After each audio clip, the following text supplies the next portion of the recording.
আসসালামু আলাইকুম সুপ্রিয় শিক্ষার্থীবৃন্দ, আশা করি আপনারা সবাই ভালো আছেন। আজকে আমরা analytic and back to geometry সাবজেক্টের চ্যাপ্টার 9-এর বেসিক বিষয় নিয়ে আলোচনা করব ইনশাল্লাহ। তো প্রথমে আমি গোলকের সমীকরণের ব্যাসার্ধ এগুলো নিয়ে আলোচনা করব। তো দেখো, গোলকের সমীকরণটা তোমাদের যদি পরীক্ষা চলে আসে যে গোলকের সমীকরণ লিখো, তখন আমরা লিখব X minus A whole square plus Y minus B whole square plus Z minus C whole square equal to R square. এটাকে বলা হয় তোমার গোলকের সমীকরণ। সবাই খাতা লিখে রাখো, এগুলো কিন্তু তোমাদের লাগবে। এখন যদি কেন্দ্র 0 0 হয়, অর্থাৎ এ বি সির মান যদি 0 0 হয়, তখন কী হবে? X square plus Y square plus Z square equal to R square হবে। ঠিক আছে, অর্থাৎ এ বি সি তোমার কি কেন্দ্র হিসেবে বিবেচনা হবে। এখন গোলকের সমীকরণ এ একটা আছে, আরেকটা কিন্তু আছে, এটা আমি একটু পরে বুঝাবো। তো এটা সবাই খাতা লিখে রাখো, গোলকের সমীকরণ। এখন এই যে গোলকের সমীকরণ যেটা আছে, সেটাকে আমরা গোলকের সাধারণ সমীকরণ আকারে প্রকাশ করতে পারি। ঠিক আছে, তো গোলকের সাধারণ সমীকরণ আমরা আগে পড়ে আসলাম সাধারণ দিকের সমীকরণ। ঠিক একইভাবে গোলকের সাধারণ সমীকরণটা হবে তোমার X square plus Y square plus Z square plus 2 ux plus 2 by plus 2 wz plus D equal to 0। এটাকে বলা হয় গোলকের সাধারণ সমীকরণ। সবাই খাতা লিখে রাখো। তাহলে গোলকের সমীকরণ হলো এইটা, আর গোলকের সাধারণ সমীকরণ হলো এই যে এরকম।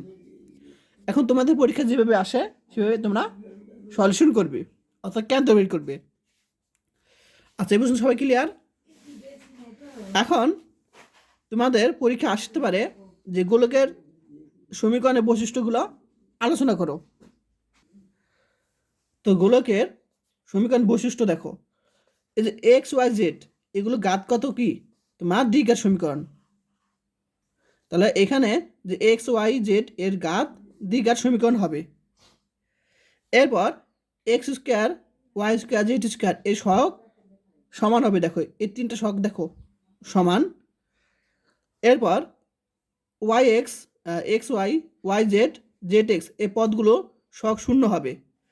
ঠিক আছে, এখানে কিন্তু নাই। দেখো এখানে কিন্তু X Y Y Z Z X এরকম পদ এখানে নাই, অর্থাৎ পদ শূন্য হবে, পদগুলো থাকবে না। এখানে যদি শূন্য হয় তার মানে কি থাকবে না এখানে X Y Y Z Z X, এখানে পদ নাই, অর্থাৎ পদগুলো শূন্য।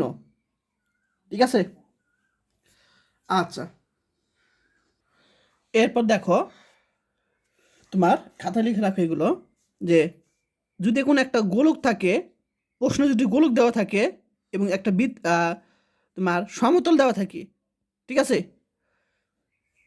আমি এখানে লিখে দিই, যদি গোলক মানে গোলকের সমীকরণ, গোলকের সমীকরণ এবং কি এবং একটা সমতল সমীকরণ দেওয়া থাকে, সমতলের সমীকরণ দেওয়া থাকে, গোলকের সমীকরণ এবং সমতল সমীকরণ দেওয়া থাকে, তখন তার সাধারণ সমীকরণ হবে S plus lambda L equal to 0। ঠিক আছে, আমি এই টাইপের প্রশ্ন সামনে করাবো ইনশাল্লাহ। তাহলে এখানে এস হলো গোলকের সমীকরণ। ঠিক আছে, এই যে গোলকের সমীকরণ এ পর্যন্ত প্লাস ল্যামডা, আর এটাকে বলা তোমার সমতল সমীকরণ। আমি চ্যাপ্টার 7-এ বুঝাইছি যে সমতল সমীকরণ কি A X plus B Y plus C Z plus D equal to 0। এটাকে বলা হয় সমতলের সমীকরণ। দেখো এরকম আকার না? তাহলে যদি একটা গোলক এবং একটা সমতল দেওয়া থাকে, তখন বৃত্তগামী গোলকের সমীকরণ হবে, বৃত্তগামী গোলকের সমীকরণ হবে এই যেটা। ঠিক আছে, এস প্লাস ল্যামডা এল, যেখানে এস হলো গোলকের সমীকরণ আর এল হলো সমতলের সমীকরণ। সবাই খাতা লিখে রাখো এই সূত্রটা। ঠিক আছে, আমি কিন্তু সামনে অঙ্ক করাবো। আমি একটা এক্সাম্পল দেখাই। দেখো তোমাদের পরীক্ষার প্রশ্নে একটা কি, এটা কিন্তু একটা গোলকের সমীকরণ। ঠিক আছে, যার কেন্দ্রবিন্দু 0 0। এটা কিন্তু একটা গোলকের সমীকরণ যার কেন্দ্রবিন্দু কি 0 0। এবং এটা একটা সমতলের সমীকরণ। তাহলে গোলক এবং সমতল সমীকরণ, এই বৃত্তগামী গোলকের সমীকরণ কি? আমি তো বললাম এটার সাথে ল্যামডা এটা কি হবে? গুণ হবে, সাথে যোগ হবে, ইকুয়াল টু 0। এটা হলো এস প্লাস ল্যামডা এল, এল মানে যেটা। ক্লিয়ার? আচ্ছা, তাহলে এই সূত্র ইউজ করে আমরা করব। এখন আমরা এই যে গোলকের সাধারণ সমীকরণ হতে কেন্দ্র ও ব্যাসার্ধ এই সূত্রটা সবাই মুখস্থ রাখবে।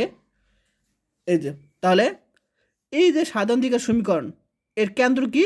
সাধারণ দ্বিঘাত বলি, সাধারণ গোলকের সমীকরণ। এই সাধারণ গোলকের সমীকরণের কেন্দ্র হবে -u। আর এগুলো কীভাবে বের করতে হয় আমি সামনের অঙ্কগুলোতে বুঝাবো, ঠিক আছে? কেন্দ্র ব্যাসার্ধ কীভাবে বের করতে হয়। তো যাই হোক, জাস্ট সূত্রটা মনে রাখবা। তাহলে এই সাধারণ গোলকের সমীকরণের কেন্দ্র হলো -u -b -w, এবং ব্যাসার্ধ হলো আমরা ইউবিডাব্লিউ যে পাবো এটার সাথে কোন একটা সমীকরণ দেওয়া থাকবে গোলকের, সেই সমীকরণটাকে এই সমীকরণের সাথে তুলনা করে ইউবিডাব্লিউ ডি এর মান বের করব। তারপর আমরা কেন্দ্র এবং ব্যাসার্ধ বের করব, খুব সহজ এই সূত্রের মাধ্যমে। সবাই খাতায় লিখে রাখো।